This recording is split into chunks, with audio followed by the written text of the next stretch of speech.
everyone. Welcome to another episode of Gender Corner, a place where we talk about... Sorry, I'll take that again. Hello, everyone. Welcome to another episode of Gender Corner, a place where we have real and raw conversation about love, relationship, gender roles, and everything in between. I am your host, Emilia. Our topic for today is the talking stage. How long is too long to be talking? Now, let's be honest. Is talking stage just a waste of time, or is a way of people shying away from being committed to one another? Well, with me today is a beautiful young woman who will help us to unpack these dynamics. Now, you know how we do it on Gender Corner. We allow our guests to do us the honor by introducing themselves and telling us what they do for a living. So I will give the floor to my guest while she introduces herself. You're welcome, ma'am. Thank you so much for having me today. My name is Mufida Alhaji Umar, co-founder and project manager for an organization called Student Empowerment Initiative.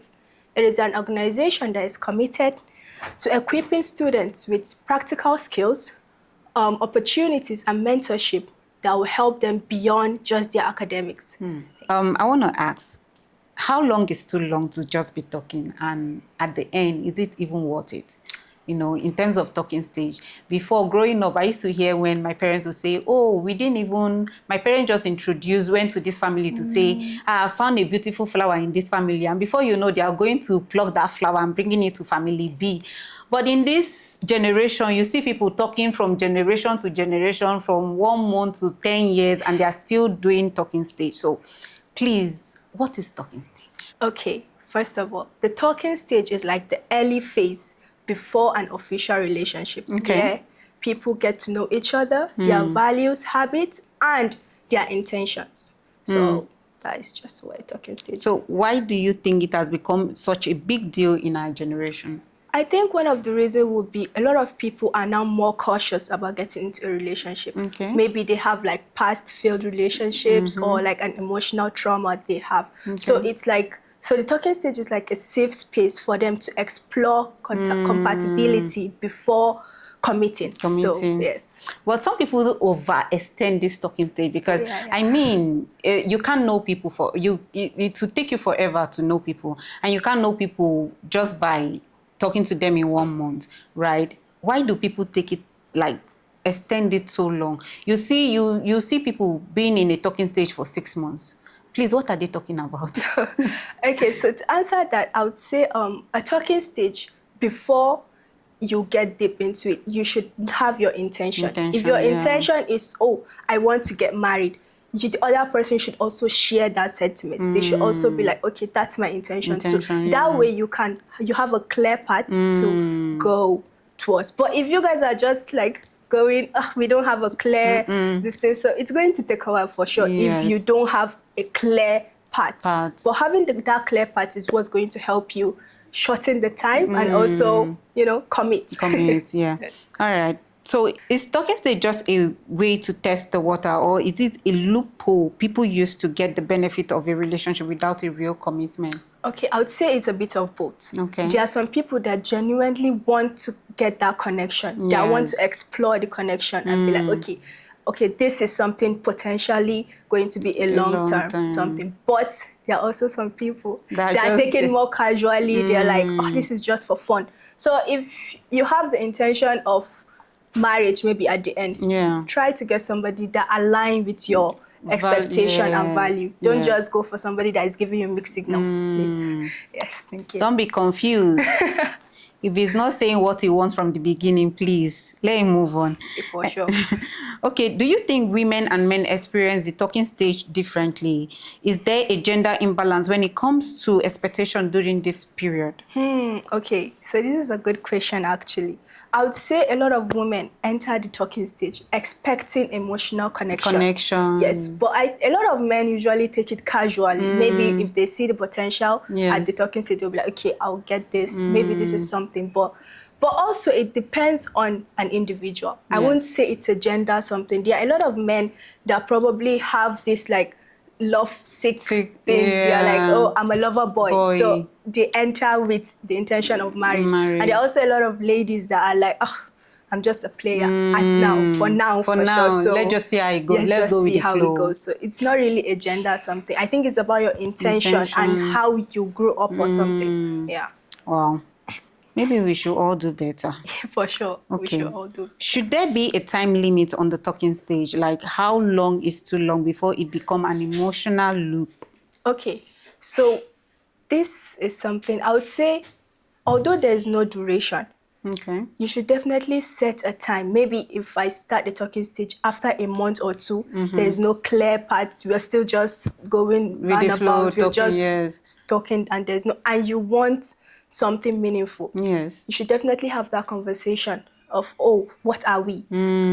How is this going to further develop? And if they're not giving you the answer you want, just your peace of mind is more important. It's more important. But then again, there are men that when you ask them these hard questions, the next thing they tag you as being desperate. Because I've been in that situation where someone is talking to you and you're like, you know, when a person calls you morning, afternoon, night, asking those caring questions, and then you go, what are we really doing? The next thing, let's just see how it goes. And then you keep asking this question because you want to know where this whole talking thing is leading to. And the person will tag you as being desperate. Is it wrong for a lady or even a man to ask those questions like, what are we really doing? It's not. It's not, right? It's definitely not. Okay. It is not. All right, which bring me to my next question. Have you ever been in a talking stage that felt like a situationship in disguise? What did you learn from that experience? Okay, I have, I think once. At first, it was kind of promising. I was thinking, oh, this is going to lead somewhere. But at the end, like that. But at the end, I'm like, oh, this is going nowhere. Like after the first month, the second month, you're just seeing. Yeah. So at the time, I realized that all conversations and clarity is definitely something that I need if I want to get into a relationship. Yes. So if you have that clarity and the conversations is flowing, you don't hide from each other. That is something that you can just move forward with. Okay. But if you don't have it, please just choose yourself first. Yeah, right? For sure, choose yourself. Okay. Do you think dating culture today prioritize real connection, or has it become more about convenience, attention, and fear of loneliness? I would go for the latter at the moment. There are a lot of people that are scared that they won't get their own person. They won't get a good person, so they settle for less. Yes. Please, you're important. You exactly. know you are somebody, and there's definitely going to be someone for you too. It doesn't have to be soon. It might take a while, but just try. Don't settle for less. If you know something is less than what you deserve, don't settle for it. You heard what she said. Don't settle for less. Yes, everybody is scared of being lonely, but there is someone for everyone.